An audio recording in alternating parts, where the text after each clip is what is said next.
Okay, good morning, everybody. It is August 25th, 2025. I'm not seeing any clients today, so I'm a little casual. Um, okay, wanted to do another fact check video. We're going to fact check Donald Trump on the Intel deal that has been announced over the last few days and that he is rage tweeting about this morning. First off, I want to say welcome to all the new subscribers. Thank you so much. Please feel free to leave your comments in the comments section, and hope everyone will like and subscribe. Okay, so Donald Trump is saying that the United States has bought a 10% stake in Intel and that it cost that he paid nothing for it, that it was free.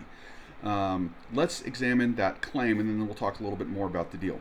First off, what is Intel getting? Intel is getting $5.7 billion that had previously been awarded under the CHIPS Act but had not yet been paid. You may remember the CHIPS Act was one of Biden's initiatives. It's also getting $3.2 billion under the Secure Enclave plan. I don't know a whole lot about that, but that's what they're getting. It has already received another $2.2 billion from prior awards under the CHIPS Act. In exchange for this, $11 billion, 9 of which has not yet been paid, the United States government is going to receive 433.3 million shares of common stock, equivalent to 9.9% of the total equity in the company. The other thing to note is that under the prior CHIPS Act awards that had, or grants that have been awarded to it, there were clawback provisions for the government and profit sharing provisions for the government. Those have been stricken. Those are gone. And by the way, I'm getting all this directly from Intel. They're the ones who I'm getting the information from. It's right on their website if you want to go check it yourself. So the government will not have the profit sharing and will not have the clawback features. Question, is Trump telling the truth when he said he paid nothing for it? No.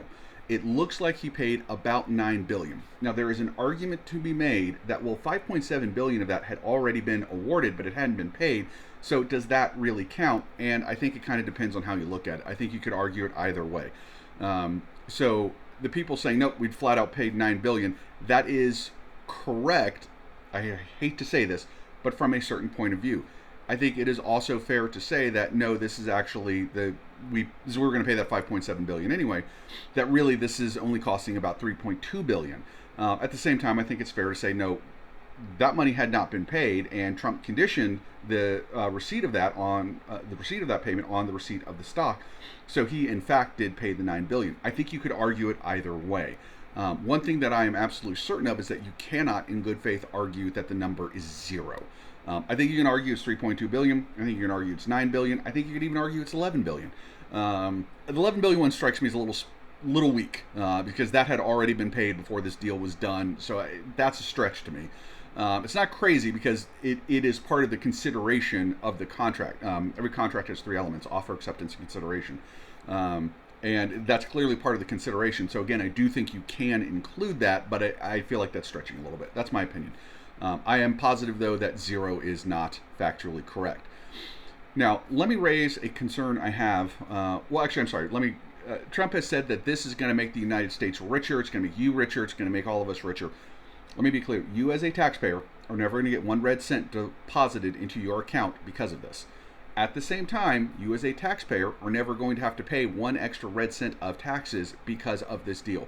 In terms of your daily life, this has 0 impact on you, unless you happen to work for Intel or one of their subsidiaries, something like that. Now, will it make the United States government richer? I don't know. When we did TARP, the Troubled Asset Relief Program, in 2008 and 2009, that was passed with legislation from Congress. Trump is just doing this on his own, so I seriously question the legality of this. But nonetheless, TARP, the government bought non-voting shares, and there was a repayment schedule that was established from the outset. The government would buy the shares, and then the banks would begin buying them back at a higher price. And so the idea is the government would actually make a small profit off of it, and it did. The money got paid back, and the government did make a small profit. But that was laid out from the beginning. I have seen nothing indicating that there is a mechanism by which Intel is mandated to buy back the shares at a higher price than the government paid for the shares. I've not even seen anything indicating that Intel is required to buy back the shares at all. So while the U.S. government will have equity in it, the Intel has the cash. And I'm not sure that cash is ever going to get paid back. Now, maybe there's some additional detail, something in the deal, but I've not seen it. And so far, I've not seen any allusion to it in any of the articles or anything like that I've read. So I'm not aware of that. Now, here's the so that's point one is this deal legal? I think probably not, but nonetheless. Part two: how does the United States government get paid back for the cash? They have shares of stock. Now, is the United States government allowed to simply sell the shares on the open market? Could they dump the shares? I don't know. And I think that's probably a really important detail. Are they restricted from selling it in any way, or is Intel required to buy them back? Or is Intel even capable of buying them back if they want to? Is it a scenario where, all right, Intel doesn't have to buy them back, but they can't? There's no information on this. So how the United States government is ultimately going to resell the shares that it has purchased is a huge question that I can't find an answer to. Now, let me raise my third concern. My third concern is that Intel is a dying company. Let me give you some numbers on this. In 2024, Intel lost $18.7 billion. That is more than they made in profit in 2023 and 2022 combined by a large margin. Those 2 years combined, they made about $10 billion in profit. In 2021, they made about $20 billion. So roughly speaking, Intel made, from 2021 through 2023, Intel made about $30 billion in profit. Now, note the way that's 20 to 8 to 1.7. They are going downhill fast. Still about $30 billion total in profit. Then in 2024 alone, they lose $18.7 billion, meaning their losses in 1 year consume 2/3 of all the profits they made in the prior 3 years combined. That's bad. Now, okay, that's 2024. You're probably sitting there thinking, okay, Dems, that's great and all. What about 2025? What's going on? Well, I checked. Quarter one of this year, the Intel lost $821 million. Quarter two of this year, Intel lost $2.9 billion. So already they've lost another $3.7 billion. Actually, probably close to 3.8 if you go all the way out on the numbers. So what we did is we have now plowed $9 billion more taxpayer dollars into a company that has so far in the last year and a half lost $22 billion. What happens if this company continues to hemorrhage cash? Now, I understand right now they've got cash. The government, I don't know if the government's actually physically done the transfer yet, but if they haven't, it should be relatively soon. They're about to have a lot of cash from the government, so they have operating capital. But if they're just burning through it, eventually that means that the government's going to take a loss here, which brings us back to the issue: how does the United States government sell this stock? And if the United States government has the capacity to, and at some point does decide to dump the stock, then that's the end of Intel. The market's going to devour the company.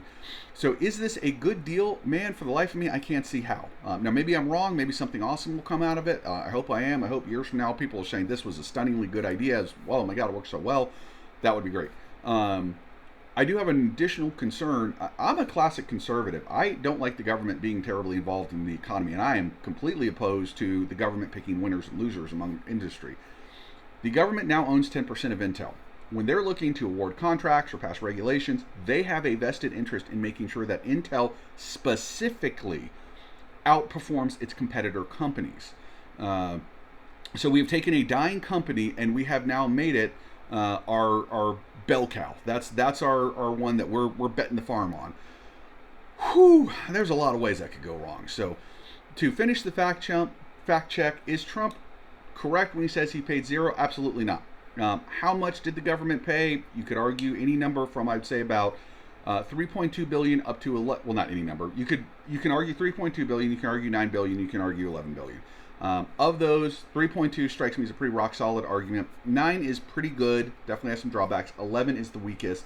0 is not a point that I think you can argue. And we have poured this money into a company that is dying. We now have a incentive for the government to do everything it can to help one company against another, and we no longer have clawbacks, we no longer have profit sharing, and as best I can tell, we have no method for liquidating the stock in the future. Now, maybe there is, and it just hasn't been revealed yet. I don't know, so I want to be clear on what I don't know. But either way, that is where we're at. I would say Trump's claims I would rate as false.